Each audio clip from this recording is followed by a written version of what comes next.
Bonjour, je m'appelle Koumba Touré et je vous souhaite la bienvenue pour découvrir ensemble une géante invisible. Géante invisible, c'est quoi? Ce sont des femmes ordinaires, mais elles sont extraordinaires parce qu'elles donnent, elles partagent leurs connaissances, leurs capacités, leurs ressources avec leur communauté. Nous allons en découvrir une tout de suite. Abonnez-vous à la chaîne pour ne pas en rater d'autres.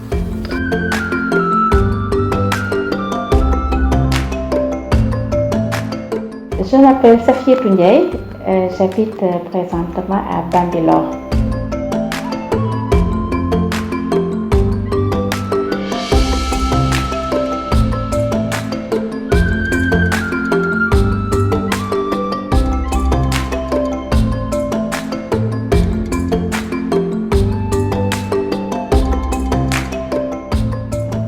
Donc, en tant qu'enseignante, en tant que professeure d'anglais, j'ai eu à dérouler beaucoup de projets extramuros.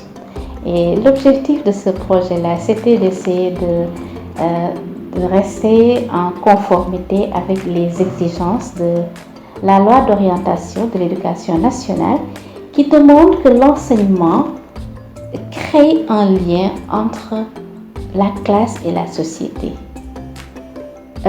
En d'autres termes, il faudrait que l'éducation, que l'enseignement se déplace dans le monde extérieur, dans le monde réel, pour permettre aux élèves de s'engager pour leur communauté.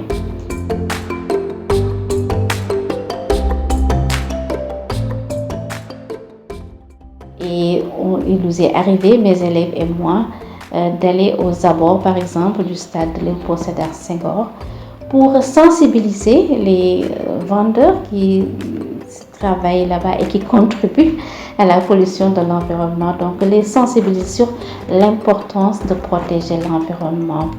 Et pour cela, ce que nous avons fait, on a voulu éduquer par l'exemple.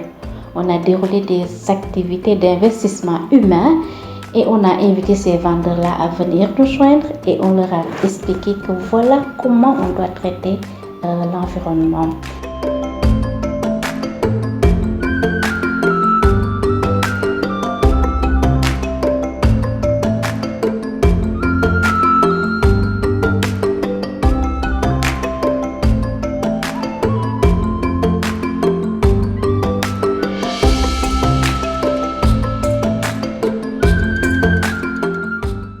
Dans un autre établissement, j'ai voulu également créer un cadre, un espace vert. Donc avec mes élèves, on a créé un jardin, on l'a appelé English Garden. Et c'était une façon non seulement d'apprendre, de mettre en pratique les leçons qu'on déroulait en classe autour du vocabulaire, de la grammaire, des présentations sur l'environnement, mais pour être plus concret, on a créé ce jardin-là qui est quand même resté un symbole dans l'établissement et je crois qu'il est une fierté. En tant qu'enseignante, je me suis beaucoup investie dans les activités de club. Parce que pour moi, c'est un cadre dans lequel les élèves s'expriment mieux. Et donc, j'ai animé beaucoup de clubs dans les différents établissements dans lesquels j'ai servi, les clubs d'anglais. Je me suis investie dans le club d'anglais, le club de littérature et également le club de Scrabble. J'ai amené mes élèves à plusieurs compétitions et ils sont revenus victorieux de ces compétitions et c'était des moments très forts. Je me rappelle un groupe qui a eu à donner une prestation au Théâtre National Daniel Sorano. Et je pense que c'est des souvenirs qui sont restés.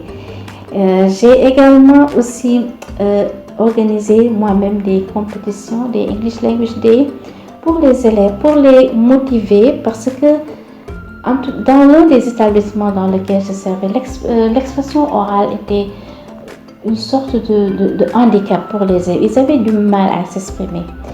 Et je me suis dit que créer une compétition et les entraîner, répéter avec eux des pièces de théâtre pourrait les aider à s'améliorer et cela a donné des résultats. Donc si j'ai un message, une demande à faire, ce serait que les conditions dans lesquelles les enseignants travaillent soient meilleures et que les enfants également soient mis dans de meilleures conditions pour qu'ensemble, les différents acteurs de l'éducation puissent atteindre la qualité de l'enseignement attendu des autorités.